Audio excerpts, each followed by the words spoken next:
আছেন? আসসালামু আলাইকুম এভরিওয়ান। হোপফুলি সবাই ভালো আছেন। আরও একটা নিউ ব্লগ নিয়ে চলে আসলাম।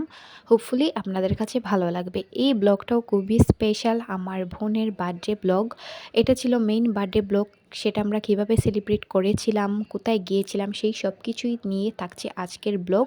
তো শেষ পর্যন্ত দেখতেই থাকুন। তো ফার্স্টে বার্থডে গার্লের ড্রেসটা দেখিয়ে দিলাম। এটাই ছিল বার্থডে গার্লের বার্থডে ড্রেস, আর এটাই কাস্টমাইজ করে বানানো হয়েছে। এটা কালেক্ট করতে আমরা টেইলরের কাছে গিয়েছিলাম, দেন টেইলার কাছ থেকে এটা নিয়ে আসলাম। আর এইবারের থিম ছিল হোয়াইট, তো হোয়াইটই ও চুজ করেছে। আর এই ড্রেসটা আমি নিজে ডিজাইন করে বানিয়েছি ওর জন্য, ওরও অনেক বেশি ভালো লেগেছে।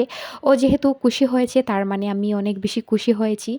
তো এটাই ছিল ওর মেইন ড্রেস, আর ওর সাথে ম্যাচিং করে আমরাও হোয়াইট পরে নিলাম। এবার বার্থডে কাল রেডি হওয়ার পালা। বাসায় এবারের বার্থডেটা অনেক ভালোই কেটেছে জেরিনের ওভারঅল, শুধু ফ্যামিলির সাথে আর কি, কাউকে বলা হয়নি তেমন একটা। তারপরও অনেক ভালো কেটেছে আলহামদুলিল্লাহ। এভাবেই যেন ওর সারাটা জীবন হাসি খুশিভাবে কাটে। অনেক অপূর্ণতা আছে, আল্লাহ যেন পূরণ করে দেন, আল্লাহ নেক হায়াত দান করেন ওকে, এটাই দোয়া করি। সবাই আমার বোনের জন্য দোয়া করবেন। ও আমাদের পরিবারের একটা প্রিন্সেস, সবার আদরের। তো সবাই প্লিজ ওর জন্য দোয়া করবেন। তো কথা বলতে বলতে আমরা চলে আসলাম রেস্টুরেন্টে। আমাদের প্ল্যান ছিল অন্য কিছু, বাট কেক আসতে আসতে অনেক বেশি লেট হয়ে যায়। আমরা চেয়েছিলাম বিকেলের দিকে বের হব, আউটডোরে কিছু পিকচার ভিডিওস এগুলা নিব, কিন্তু কেক তো সন্ধ্যার সময়ই আসে, তাই সন্ধ্যার পরপরই আমরা বের হই। ওই প্ল্যানটা আসলে ক্যান্সেল হয়ে যায়। দেন আমরা সন্ধ্যার পর বের হয়েছি।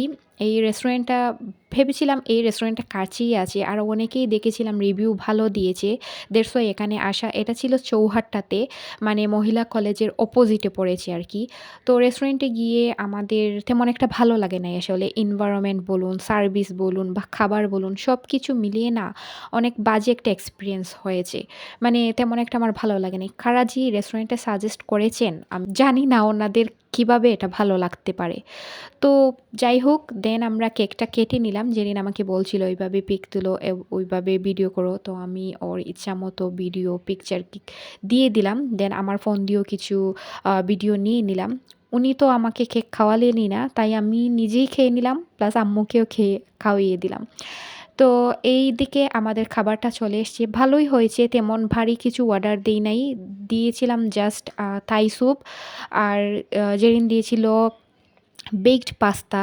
কিন্তু খাবারটা এত জঘন্য ছিল, আমার লাইফে কখনো রেস্টুরেন্টে গিয়ে এত বাজে খাবার আসলে খাই নাই। এই যে থাই স্যুপটা দিয়েছে না, এটার থেকে ভালো ওই যে প্যাকেটের স্যুপগুলো আমরা বাসায় বানাই, সেটাই অনেক মজা। আর জেরিন যেই বেকড পাস্তা অর্ডার করেছিল, এটার কোনো টেস্টই নাই, মানে মেইন কোনো টেস্টই নাই। এটা কীরকম যেন একটা লাগছিল, স্মেল সস টস এগুলো দিয়ে যেমন কীরকম টেস্টটাই নষ্ট করে ফেলছে, আমার কাছে একদমই ভালো লাগে নাই। এই রেস্টুরেন্টটা হচ্ছে ওই চৌহাট্টাতে পড়েছে, এটাতে কেউ আসলে যাবেন না প্লিজ, আমার অনেক বাজে এক্সপিরিয়েন্স হয়েছে। দেন আমি ড্রিঙ্কস অন্য কিছু অর্ডার করেছিলাম, তারপর এই খাবারের টেস্ট দেখে ভাবলাম যে যেটা খেতে পারি সেটাই আসলে দিই, তাই স্প্রাইট অর্ডার করে দিয়েছিলাম। দেন স্প্রাইটই খেয়েছি, আর কোনো রকম আমি আমার স্যুপটা শেষ করেছি। জেরিন আমাকে বলছিল যে এটাতে কেন সাজেস্ট করলাম, আমি ভাবলাম যে এটা অনেকে রিভিউ দিয়েছে আর ভালোই ছিল।